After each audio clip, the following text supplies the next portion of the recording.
Welcome back नाज़रीन। Clinic online में दोबारा खुशामदीद। ज़िंदगी में जहाँ सांस लेना बहुत ज़रूरी है, जहाँ पे दिल की धड़कन बहुत ज़रूरी है, जहाँ पे चीज़ों को देखना मुशाहिदा करना बहुत ज़रूरी है, तो चीज़ों को, आवाज़ों को सुनना भी इस ज़िंदगी में, इस दुनिया में ज़िंदा रहने के लिए बहुत ज़रूरी है।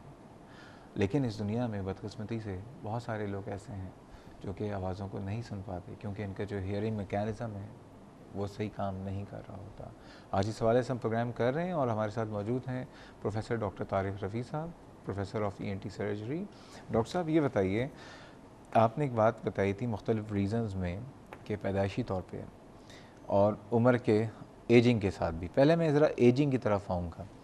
स्मोकिंग से हेयरिंग लॉस का या हेयरिंग डिफेक्ट्स का कोई ताल्लुक़ है? देखिए, इनडायरेक्टली तो शहजाद स्मोकिंग हर चीज़ को नुकसान पहुंचाती है। स्मोकिंग करने वालों की जो ब्लड वेसल्स हैं वो थिक हो जाते हैं, ऑक्सीजनेशन वगैरह मुतासर होती है, जिस तरह हार्ट के उसको थिक कर देता है, कोरोनरीज को और हार्ट की। इसी तरह से ये जो हेयरिंग मैकेनिज़्म है इंटरनल ईयर में, इसकी भी ब्लड फ्लो पे असर पड़ता है। जब इस पर असर पड़ता है तो जो नर्व है हमारी वो वीक हो जाती है, यार उसको ऑक्सीजन सही नहीं मिल रही, नतीजतन हेयरिंग को नेगेटिव इफेक्ट पड़ता है। तो डेफिनेटली स्मोकिंग का असर। और कितने साल तक की स्मोकिंग को अंदाज़न? वैसे तो स्मोकिंग 10-15 साल भी अगर कोई करता है तो उसको नुकसान दे सकता है। अच्छा, अब मैं जाऊँगा जो कि अज़हर अली साहब का भी सवाल था, वक्त के साथ साथ जो हो रहा है, जिसको आपने प्रेसबायोसिस जो कहा है कि व्हाट इज़ दिस और इसका हल क्या है। लेकिन इससे पहले हमारे साथ एक और काबिल एहतराम और बहुत ही रेगुलर कॉलर अहमद ज़मान साहब। अस्सलाम वालेकुम। वालेकुम अस्सलाम डॉक्टर साहब। कैसे हैं आप? अल्हम्दुलिल्लाह जनाब।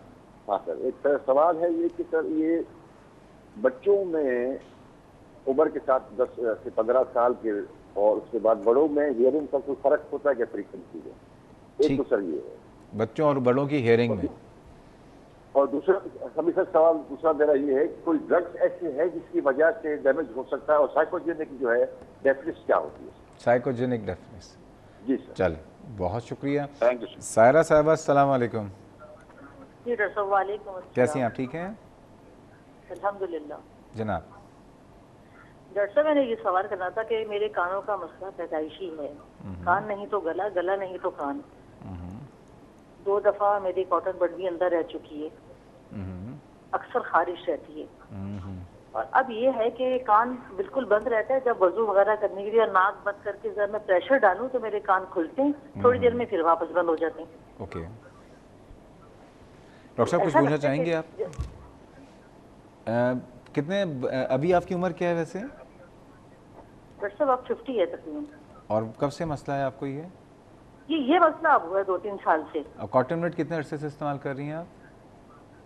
कॉटन बड अब छोड़ दी। वैसे कितने अरसे इस्तेमाल की डॉक्टर है? ने मशवरा दिया कि आप कितने अरसे इस्तेमाल छोड़ ही की? दें। डॉक्टर साहब वो नहाने के बाद जरा करती थी तो खारिश होती थी, वो बड़ी अंदर ही मीठी रह मीठी जाती सी थी। 2 दफ़ा खुजली होती है अंदर, है ना? अब बड़ी उलझन सी होती है, आप सही कह रही हैं। बस वो छोड़ ही दी फिर। चलें, अभी पूछ लेते हैं। बहुत शुक्रिया आपकी कॉल का, और तमाम लोगों से दरख्वास्त है कि कॉल कीजिए हमारे सराखों पे, लेकिन टीवी का वॉल्यूम ज़रूर बंद कर दिया कीजिए।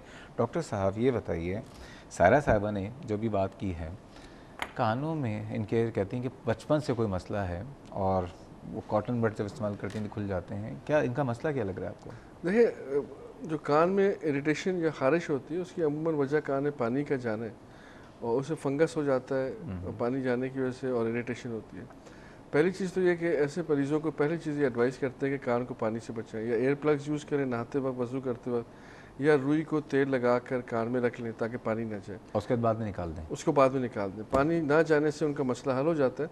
या उसके बाद भी अगर थोड़ा बहुत हो तो ड्रॉप्स आते हैं, एंटी फंगल ड्रॉप्स, वो अगर 2-3 दिन भी यूज़ करें तो खारिश ख़त्म हो जाती है।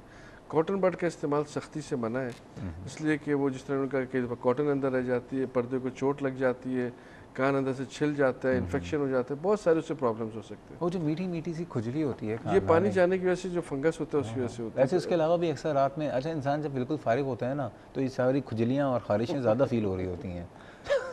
आप फुर्सत में आप नोट करें, वैसे भी कहीं खारिश हो रही होगी, लेकिन आप जब बिजी होते हैं तो वो एहसास नहीं हुआ था। जैसे ही बस आप रिलैक्स हुए तो उस वक्त आपको पता चलता है अच्छा कुछ हो रहा है, तो उसमें आपको कॉटन बड जब अंदर लगाते हैं बड़ा सुकून मिलता है। ये सुकून कितना बड़ा अजाब बन सकता है, ज़रा बता दीजिए। देखिए, इससे बहुत सारे मरीज आते हैं, कॉटन बड यूज़ किया, कॉटन अंदर रहेगी, उसकी वजह से उनको घबराहट होती है कि रुई अंदर रहेगी।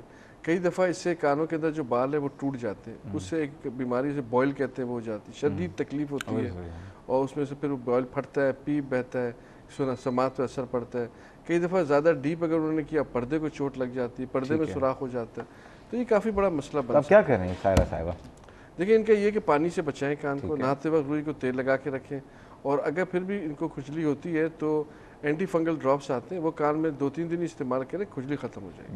बस बचपन का मसला वो बचपन में अगर उनका कान कॉटन बड लगाने से बंद होता था तो इसका मतलब ये कान में वैक्स है। जब आपको वैक्स होता है और आप कॉटन बड लगाते हैं, वैक्स पर्दे पे चिपक जाता है और समात कम हो जाती है। अक्सर मसाइल शुरू होते हैं बचपन में और सॉल्व होते हैं 55 में, आज पता चला। ठीक है ना डॉक्टर साहब, मज़ीद बातें करेंगे और असगर अली साहब का सवाल जो शुरू में था उसका आप तफसीली जवाब देंगे, लेकिन जा रहे हैं छोटे से ब्रेक में, हमारे साथ रहिएगा।